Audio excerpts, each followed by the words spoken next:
Okay, so last lecture we reached up to the point that is prokaryotic cell structure.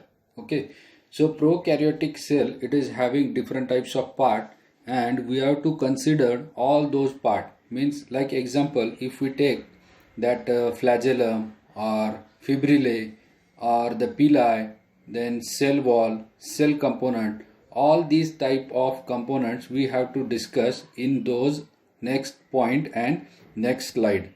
Okay, so the prokaryotic cell, they are having different types of component. Among that, first we start with the structure of the cell wall and its component as well as other external part of your bacterial cell. In that, first it is glycocalyx. Okay, so the glycocalyx, it is sugar coat. It is the external part. It is called as a glycocalyx and it is sugar coat. But obvious, when we are considering that sugar coat, means it is having something about the glucose and energy source. Regarding to that, we observe that point. Okay, then many bacteria secreted a substance, it is called as a glycocalyx. Whenever the bacteria get develop their cell wall, they secreted their glycocalyx itself. Then it is a general term used for the substance that surrounded the cell wall. This glycocalyx, it is itself generated by the bacteria in a cell wall and it get itself developed. It is found external to the cell wall. It is observed in all those part of your cell wall. Then chemical composition varies widely with the species. But obvious, as per the requirement of the development of the bacteria, the glycocalyx may be vary from different types of species. Then it is viscous, sticky, gelatinous component of your polysaccharide and the peptides. Means the consistency or the viscosity of your glycocalyx or it is termed as a sugar coat material. It is viscous, sticky, gelatinous and it is composed of that polysaccharides and different types of peptide. It is made up inside the cell and secrete outside the cell wall. This is also important because whenever the bacterial cell get attached to the different types of host cell, at that time for the property of that component, it is sticky and viscous, it get easily attached to the host cell. So when then it is firmly attached to the cell wall, it is called as a capsule. Okay, so as per the before one point we discussed that because of its viscosity and stickiness, it can easily attach to the cell. When it is loosely bound, it is called as a slimy layer. When it is loosely bound, it is called as a slimy layer. If it is strongly bound, then it is called as a capsule. And when it is not strongly bound or loosely bound, it is called as a slimy layer. Okay, so here we observe that the external part in this diagram we can easily observe the internal part. It is indicated by blue color. So internal in a cell wall, it is called as a capsule. And if here in this diagram we can easily observe the green color external part. It is loosely bound and it is called as a slimy layer. Okay, so external wall external layer green color, it is called as a slimy layer and internal it is called as a capsule. So this is the distinguishing point in that sugar coating or also called as a glycocalyx. Okay, in some bacteria capsules are important in a pathogenesis. See, pathogenesis means identifying how that bacteria get developed and how that bacteria produces different types of pathogenic diseases. Okay, so those capsules which is internal part, it is important for identification of that pathogenesis. Then it protect the bacteria from phagocytosis by the host cell.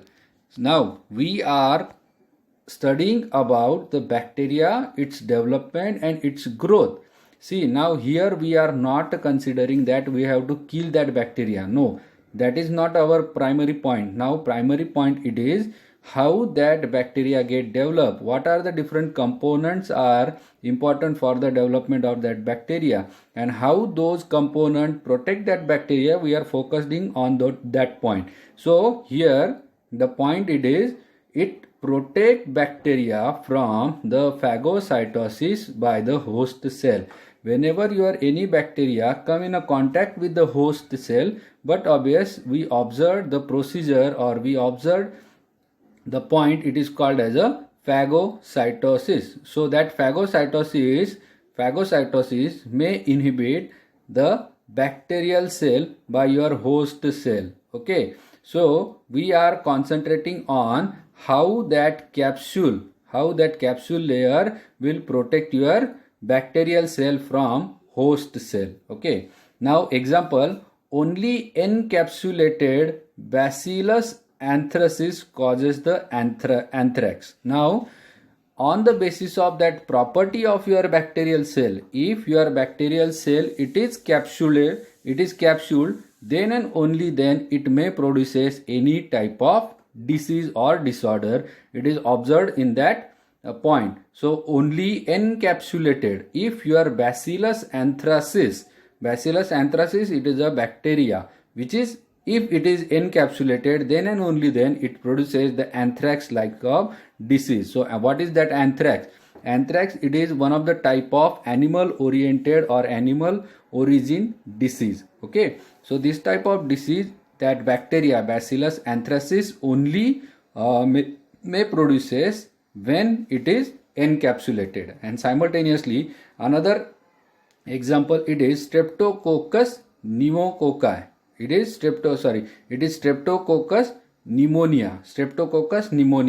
Now everybody know about that pneumonia. Okay, so whenever your Streptococcus pneumonia it is having encapsulated, then and only then it will produces the disease like that, your pneumonia. Okay, so these are the two examples by which we know that why that capsulation and arrangement of the component it is required. Now the glycocalyx, it is made up of sugar. It is called as an extracellular polysaccharide.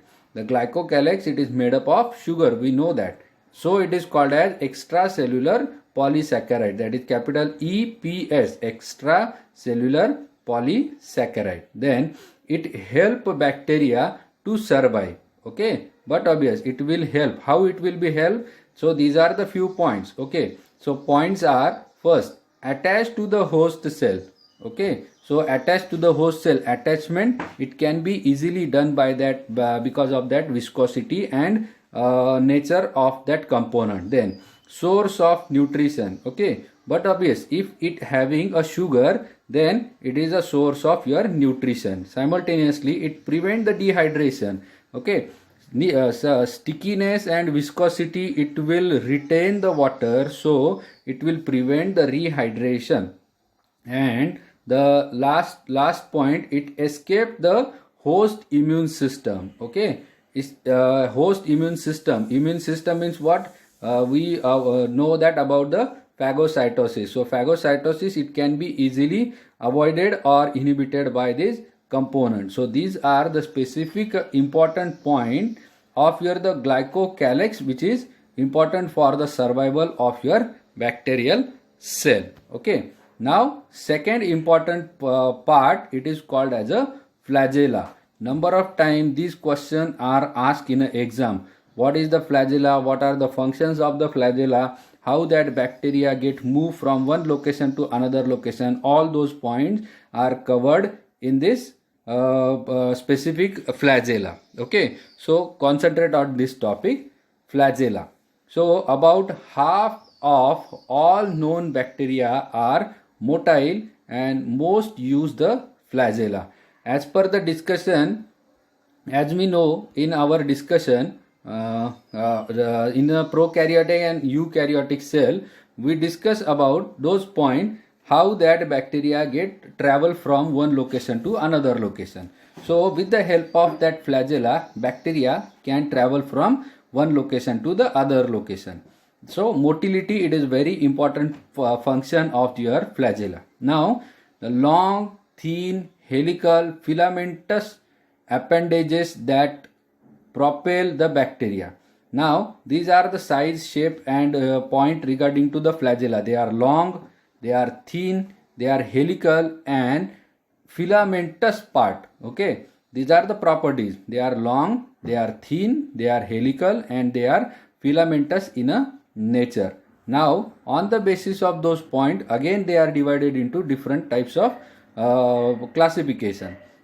Before that, the bacterium may have one or several flagella. Okay, now observe that each bacterial cell, they may have one or several type of flagella. So on the basis of that one or several type of flagella, it can be divided into the 4 different classes. So we observe that 4 classes. In that, first it is called as a monotrichous. First it is called as monotrichous. Monotrichous means, again, mono means one. So single polar filament at one end. See, one end. If we observe or if we remember that bacilli means they are having a rod shaped structure, means it is having 2 different types of end.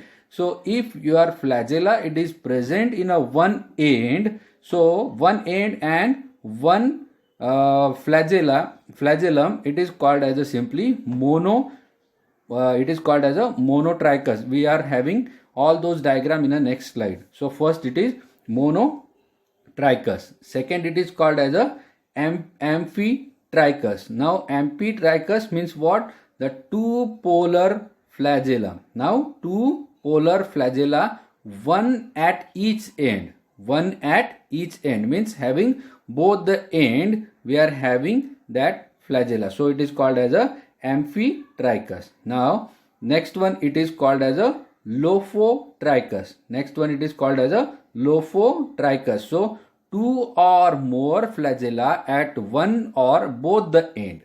See, 2 or more.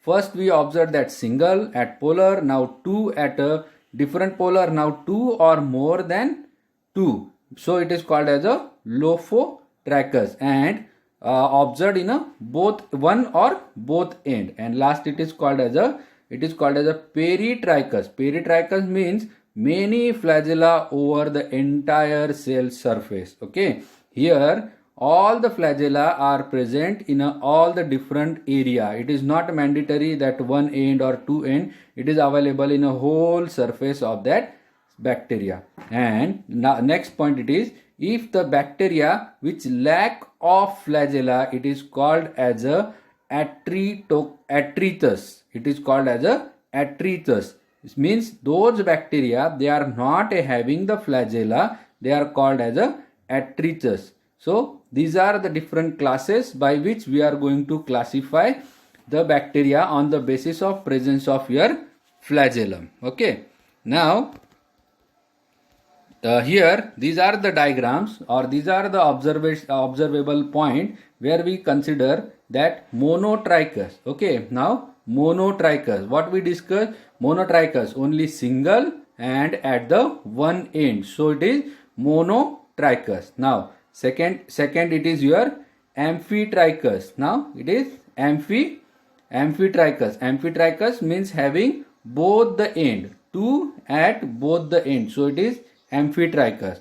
Next one, it is lophotrichous. Lophotrichous means multiple at single end. Multiple at single end, so it is lophotrichous. And peritrichous means it is having multiple with different type of area, not any specific area, so it is called as a peritrichous. Okay, now the next point, that flagella have 3 basic parts. Now we are going to concentrate on the basic structure of your flagella.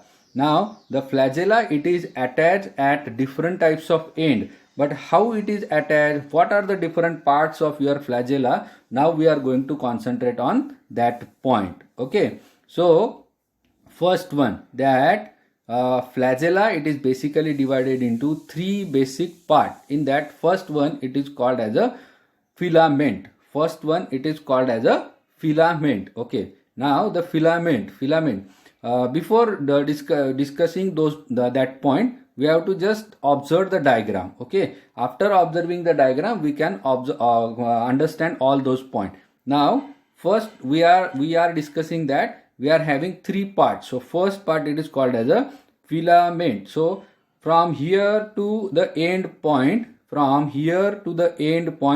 is called as a filament. Second one, the point, this much of point which is having look like a cylinder, it is a cylinder and observing the rotatory function, it is called as a simply hook. And here we observe the four different types of disc, 1 2 3 4. This discus part attached to the cell wall, it is called as a simply basal body. Okay, so it is called as a basal body. So these are the different three parts observed in your filament. These are the three different parts observed in a filament. Okay, now we are going to concentrate on each and every point. So filament, it is outermost region. In a diagram, we know that it is outermost region. Okay, now it contains the globular protein. It is flagellin. Okay, the external part, it is called as a filament, and it contains the globular protein called as a flagellin. Okay, and not covered by the sheath like as a eukaryotic filament. Okay, in a eukaryotic cell, they are having different types of properties, but in that prokaryotic cell, we are discussing all those points under the prokaryotic cell, because bacteria, it is belong from prokaryotic cell. Again I repeat that we discussed eukaryotic and prokaryotic cell. Now we are discussing about the bacteria, and bacteria belong from prokaryotic cell. Okay, now here flagella, it is divided into three parts. In that first, it is called as a filament, and second one, it is called as a hook. It is wider segment that anchor the filament to the basal body. Now anchor to the filament. Now the filament, it is attached to the hook, and hook, it is attached to the basal body, and basal body, it is packed in a cell wall. So the joining point of your filament and basal body, it is your hook. So it is wider segment that anchor filament to the basal body. Now next one, third one point, it is basal body. It is complex structure with the central rod surrounded by the set of ring or inserted into the ring. Here we know that in a diagram we concentrated that where the basal body, it is attached to the cell wall, and how it is attached or how it is packed. It is packed by the surrounded by set of the ring. Okay, set of the ring or inserted those ring into the cell wall. Now on the basis of that attachment, it can be divided in a different point. See, we observed as a gram negative bacteria have two pair of ring, and gram positive bacteria only have one inner pair of ring. Here we distinguish that gram positive and gram negative bacteria. If we have to observe if the filament, it is of gram positive or gram negative, it can be distinguished by those 2 points. Though if the rings are 2 in a pair, then it is gram negative, and if it is only 1, then it is gram positive. Now if the gram positive bacteria, they are having 2 pair, if the gram positive bacteria, they have a 2 in a pair, now what are those 2? Those 2 are outer pair attached to the cell wall. How it can be distinguished? That outer pair attached to the cell wall and inner pair attached to the plasma membrane. Now these are the internal and external part of your cell wall. So outermost part, it is attached with your cell wall. So first pair of ring, it is attached to the cell wall, and inner part, that inner pair attached to the plasma membrane. So by this we distinguish that the gram-positive bacteria and gram-negative bacteria. Gram-positive bacteria, they are having only one pair of the ring. Again, in a diagram we can observe that those basic point. Okay, so multi-layer point, we discussed that these are the two initial pair in a cell wall, and next it is in a plasma membrane. Okay, so here in a diagram we can easily know that it is a flagellum of your gram-negative bacteria. Now again, that flagellum have different parts. Okay, here in this diagram we can focus all those points. Okay, how we are distinguish, or how we are going to observe. See, here the filament, it is having the flagellin. Okay, this is a protein which is observed in that filament. It is a flagellin. We already know that, or we already discussed that point one. Now second one, it is hook. Second one, it is hook one part. That hook one part, it is attachment of your filament to the basal body or basal ring, and it can be directed clockwise or anti-clockwise. So it is direction. Why it is directed? By the movement or by the direction, those rotation of your flagellum, that bacteria, it is helpful for the movement of your bacteria. In this point, or in this small diagram, we can easily observe here the rotation we can observe, and after that rotation of your flagellum, that bacteria can easily move onward or before or any different types of direction. Okay, this point we can easily observe. Now the next point in a diagram, we can focus that third one, it is a basal body part. The body part, it is now divided into two pair, first pair and second one pair. Okay, so outer membrane, it is a cell wall membrane. It is cell wall membrane, and outer layer, it contained the pair of ring, and inner layer, it again contained the pair of ring which is attached with your plasma membrane, Still it is having the first ring, it is called as the L ring, and second ring, it is called as a P ring. Okay, so it is belonging from your periplasm, and peptidoglycan attachment, and so the below two pair of ring, they are termed as a S ring and M ring. So if we counted that four ring, as a first ring, it is called as a L ring, then P ring, then S ring and M ring. So these are the four different types of ring attached to the different area, attached with your first, it is plasma, first it is your cell wall, and second to with your plasma membrane, and the rotation, it is done by your hook area. By this, your bacteria can easily move from one location to the another location. Now a few points